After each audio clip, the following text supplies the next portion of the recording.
Assalamualaikum warahmatullahi wabarakatuh. Selamat pagi anak-anak. Apa kabar hari ini?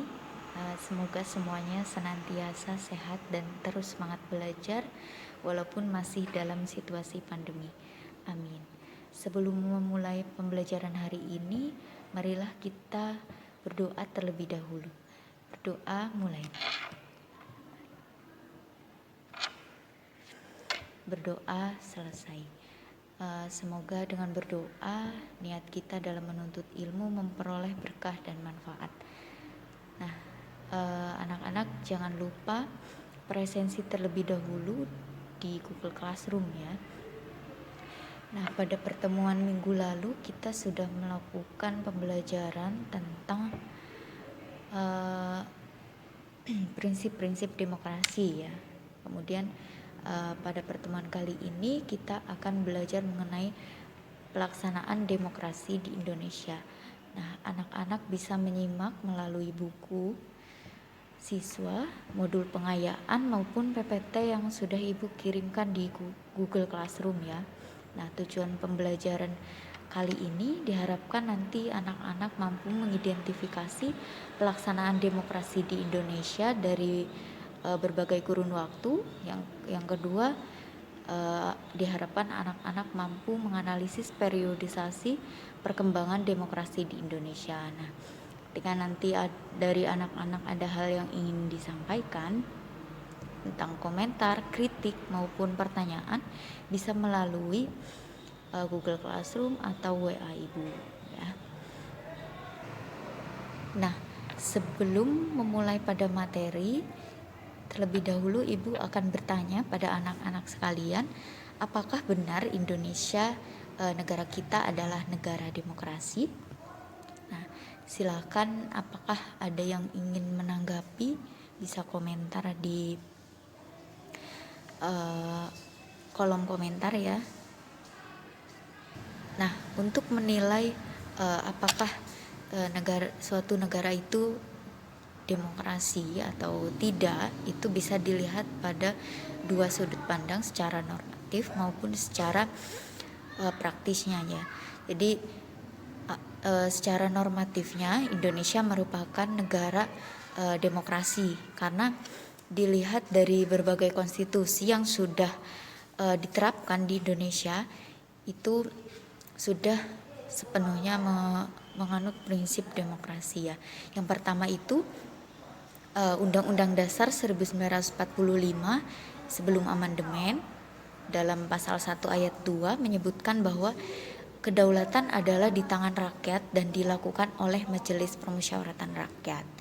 Kemudian yang kedua, Undang-Undang Dasar 1945 setelah amandemen dalam pasal 1 ayat 2 menyebutkan bahwa kedaulatan berada di tangan rakyat dan dilaksanakan menurut Undang-Undang Dasar. Kemudian konstitusi yang ketiga, konstitusi RIS pasal 1 ayat 1 dan pasal 1 ayat 2. Kemudian di konstitusi yang keempat, Undang-Undang Dasar sementara 1950 dalam pasal 1 dan ayat 2. Anak-anak bisa mengecek. Jadi jelas ya di sini secara normatif negara kita merupakan negara demokrasi. Dilihat dari penerapan konstitusi yang sudah berlaku di negara kita. Nah, berikutnya ada beberapa indikator yang menyebutkan bahwa sistem pemerintahan yang demokratis. Menurut Alvan Gafar dalam bukunya Politik Indonesia Transmisi Menuju Demokrasi pada tahun 2004, halaman 7 sampai 9 ya. Nah, yang pertama, akuntabilitas. Artinya, setiap pemegang jabatan yang dipilih oleh rakyat harus dapat mempertanggungjawabkan kebijaksanaan yang hendak atau telah ditempuhnya, baik berupa perkataan, perbuatan, maupun kebijakan. Yang kedua, rotasi kekuasaan. Artinya, harus ada pergantian pemimpin atau kekuasaan yang dilakukan secara teratur dan damai. Kemudian yang ketiga, rekrutmen politik yang terbuka. Setiap orang yang memenuhi syarat untuk mengisi suatu jabatan politik yang dipilih oleh rakyat mempunyai peluang yang sama dalam melakukan kompetisi jabatan tersebut. Nah, yang keempat, pemilu. Adanya pemilu secara teratur atau periode. Setiap warga negara yang sudah dewasa memiliki hak untuk memilih dan dipilih serta bebas menggunakan haknya sesuai dengan kehendak nuraninya. Nah, setiap warga negara bebas untuk menentukan partai mana yang akan didukungnya tanpa ada rasa takut dan tekanan dari pihak manapun. Jadi, pemilihan bebas mengikuti segala macam aktivitas pemilihan seperti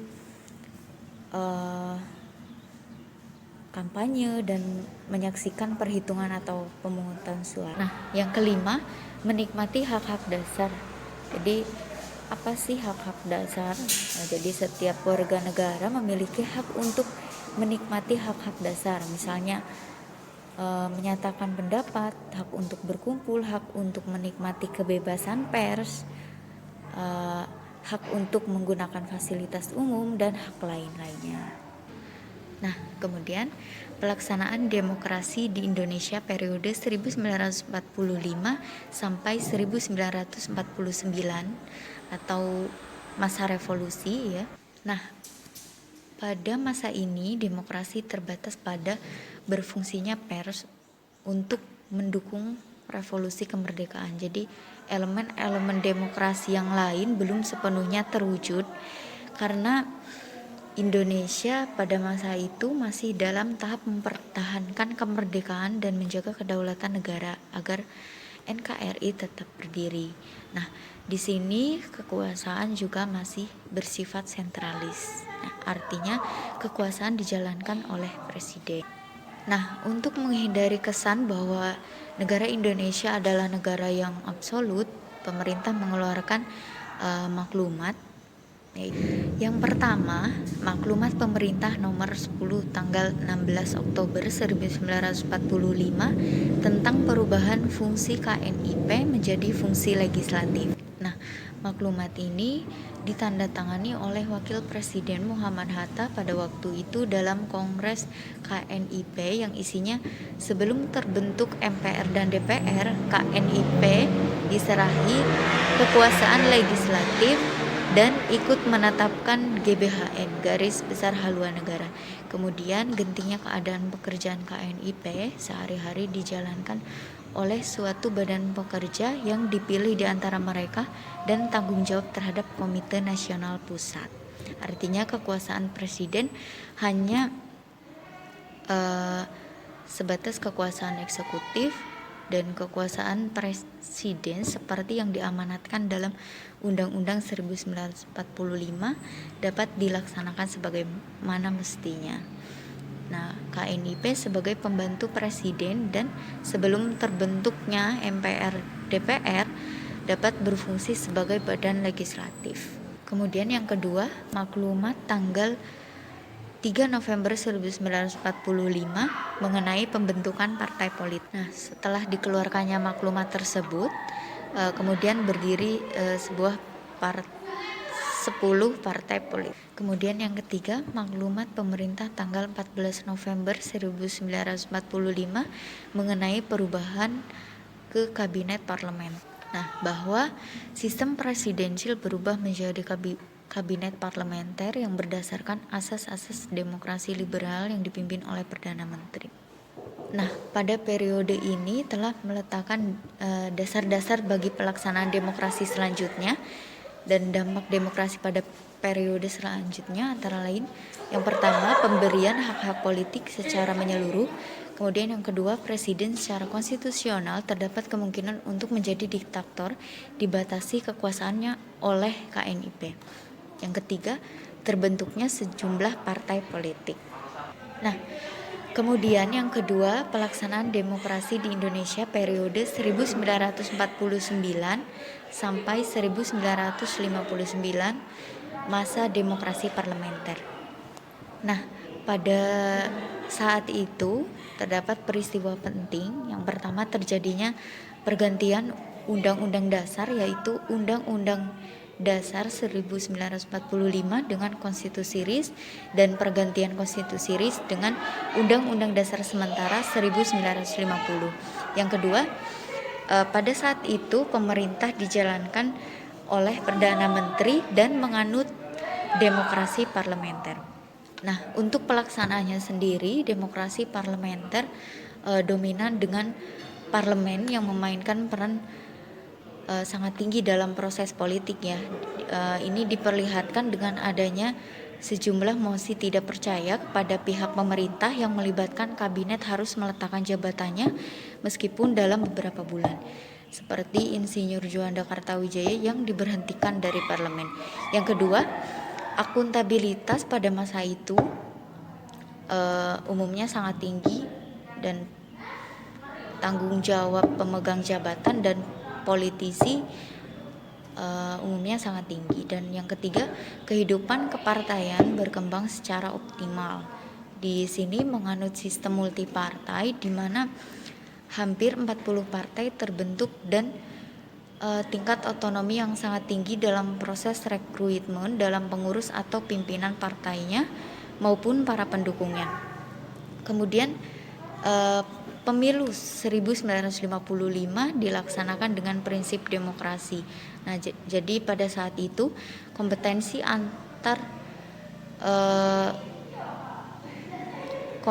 maksudnya ya, antar parpol berjalan dengan intensif dan fair. Nah, pemilih dapat menggunakan hak pilih tanpa tekanan dari manapun. Kemudian hak-hak dasar masyarakat juga pada waktu itu dihormati. Masyarakat dapat merasakan bahwa hak-hak dasarnya tidak dikurangi, misalnya hak berserikat, hak berkumpul, dan terbentuknya parpol dan organisasi serta adanya pemilihan umum. Nah, masyarakat juga merasakan kebebasan pers dan kebebasan berpendapat serta melakukannya tanpa ada rasa takut untuk menghadapi resiko, sekalipun mengkritik pemerintah dengan keras. Misalnya Dr. Halim, mantan Perdana Menteri ya, yang menyampaikan surat terbuka tentang kritikan terhadap sejumlah langkah yang dilakukan oleh Presiden Soekarno. Nah, yang terakhir, daerah mendapatkan otonomi dengan asas desentralisasi. Nah, hal ini untuk mengatur hubungan antara pemerintah pusat dan pemerintah daerah. Nah, akan tetapi praktik demokrasi pada masa ini dinilai gagal karena ada beberapa hal. Yang pertama, dominannya partai politik, terus landasan sosial ekonomi yang lemah.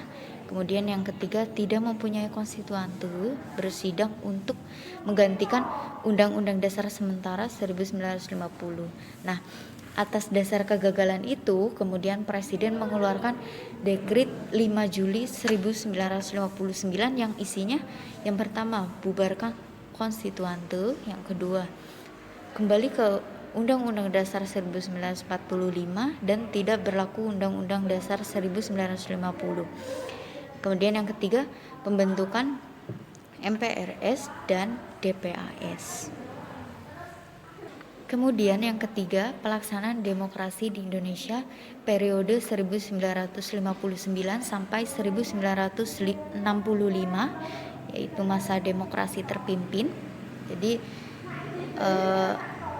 prinsipnya adalah kerakyatan yang dipimpin oleh hikmat kebijaksanaan dalam permusyawaratan perwakilan yang berintikan musyawarah untuk mufakat secara gotong royong di antara semua kekuatan nasional yang progresif revolusioner. Ini menurut TAP MPRS nomor 7 tahun 1965 yang ciri-ciri demokrasi terpimpin antara lain didominasi oleh presiden, terbatasnya partai politik, dan berkembangnya pengaruh PKI dan militer sebagai unsur sosial. Nah, peristiwa penting pada periode ini antara lain menganut demokrasi terpimpin, tentu saja ya.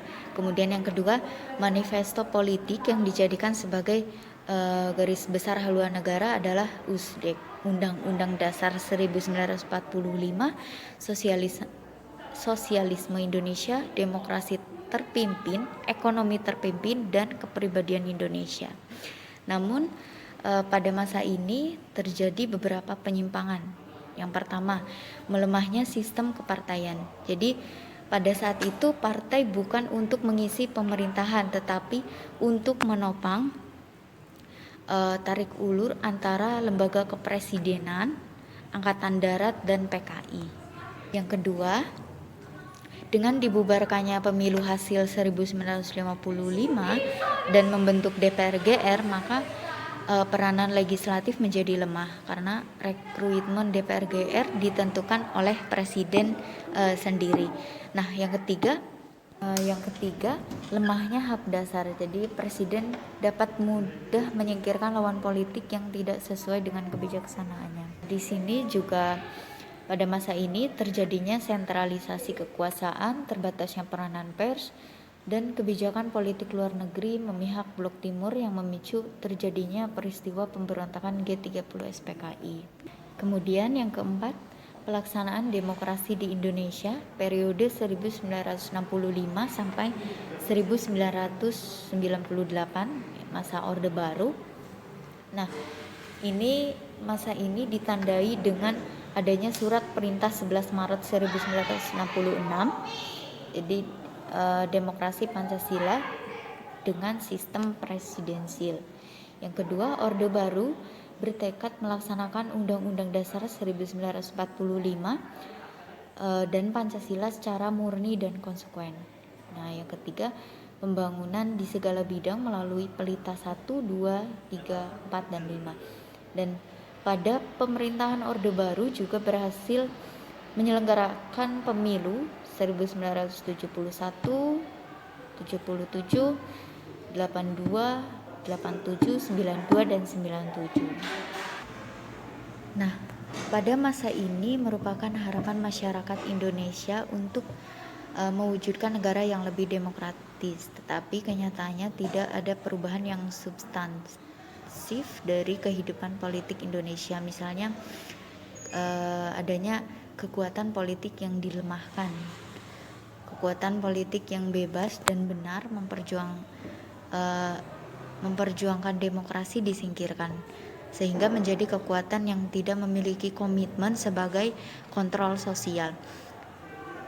Pada masa ini juga pemerintah tidak memberikan checks and balance, di mana hal tersebut sebenarnya dijadikan prasyarat demokrasi. Nah, kegagalan pada masa ini yang pertama, tidak adanya rotasi kekuasaan eksekutif.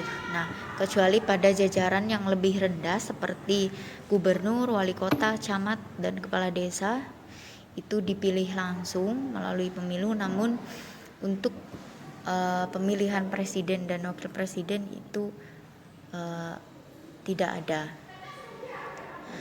Walaupun ada perubahan selama Orde Baru, perubahan hanya terjadi pada wakil presiden.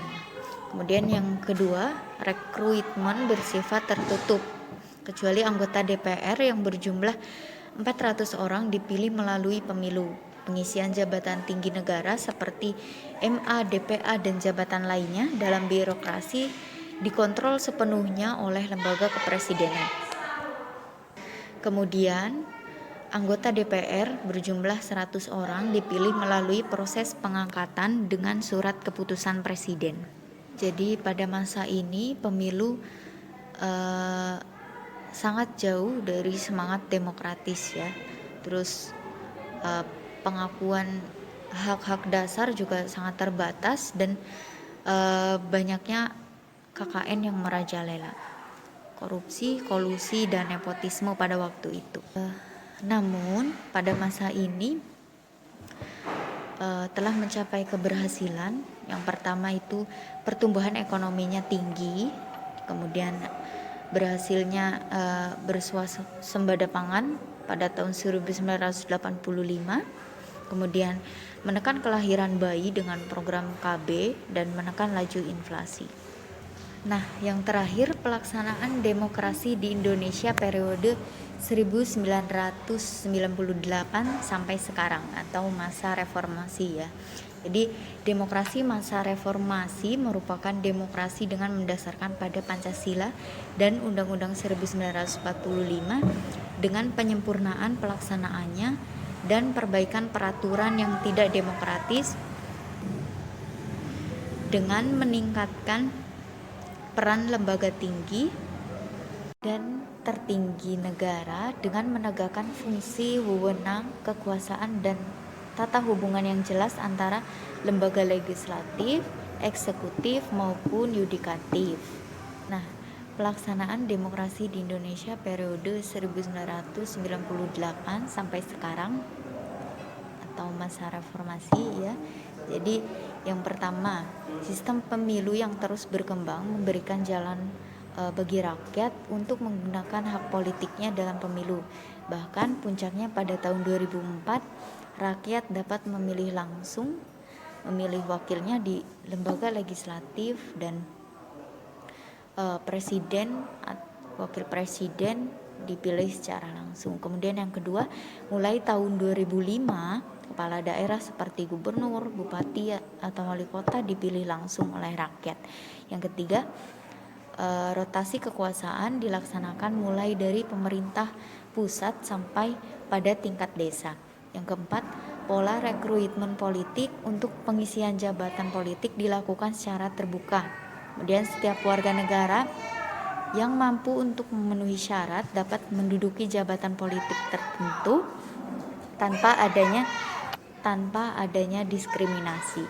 Nah, yang kelima, sebagian besar hak dasar rakyat dapat terjamin seperti adanya kebebasan menyatakan pendapat, kebebasan pers, dan sebagainya. Kemudian pada intinya masa reformasi itu masa di mana kita membangun kembali kehidupan yang demokratis. Ini sesuai dengan beberapa peraturan. Yang pertama, menurut ketetapan MPR RI nomor 10 tahun 1998 tentang pokok-pokok reformasi. Yang kedua, ketetapan nomor 7 MPR tahun 98 tentang pencabutan TAP MPR tentang referendum. Yang ketiga, TAP MPR nomor 11 tahun 98 tentang penyelenggaraan negara yang bebas dari KKN. Yang keempat, TAP MPR nomor 12 tahun 1998 tentang pembatasan masa jabatan presiden dan wakil presiden. Yang kelima, melakukan amandemen Undang-Undang Dasar 1945 sampai 4 kali. Baik, jadi kesimpulan pembelajaran pada hari ini, pelaksanaan demokrasi di Indonesia tadi dapat dibagi menjadi beberapa periodisasi. Yang pertama itu pelaksanaan demokrasi pada masa revolusi 1945 sampai 1950. Yang kedua, pelaksanaan demokrasi pada masa Orde Lama itu dibagi pada masa demokrasi liberal 1950 sampai 1959, kemudian pada masa demokrasi terpimpin itu 1959 sampai 1966, kemudian pelaksanaan demokrasi Orde Baru 1966 sampai 1998 dan pelaksanaan demokrasi reformasi dari tahun 1998 sampai sekarang. Nah, demokrasi di Indonesia memberikan harapan akan tumbuhnya masyarakat baru yang memiliki kebebasan berpendapat, berserikat, berkumpul, berpolitik, di mana masyarakat mengharapkan adanya iklim ekonomi yang kondusif. Nah, untuk menghadapi tantangan dan mengelola harapan ini agar menjadi kenyataan dibutuhkan kerjasama berbagai elemen ya, termasuk kita sendiri, agar demokrasi bisa berkembang ke arah yang lebih baik. Nah, alhamdulillah pertemuan hari ini sudah selesai. Ibu memberikan tugas yang bisa langsung kalian kerjakan di Google Classroom ya, tugasnya kelompok, yaitu mengidentifikasi pelaksanaan demokrasi di Indonesia dari berbagai kurun waktu. Misalnya periode 1945 sampai 1949 itu bagaimana sih akuntabilitasnya? Apakah baik? Nah, alasannya apa? Kemudian rotasi kekuasaannya apakah sudah dijalankan, alasannya apa, pola rekrutmen politiknya apakah dijalankan, apakah sudah baik, alasannya apa, begitu seterusnya. Kemudian untuk pertemuan yang akan datang, kita akan membahas materi membangun kehidupan yang demokratis di Indonesia. Nah, silakan dipelajari terlebih dahulu di rumah. Cukup sekian, mohon maaf apabila ada kesalahan dan kekurangan. Semoga apa yang kita dapatkan bermanfaat. Wassalamualaikum warahmatullahi wabarakatuh.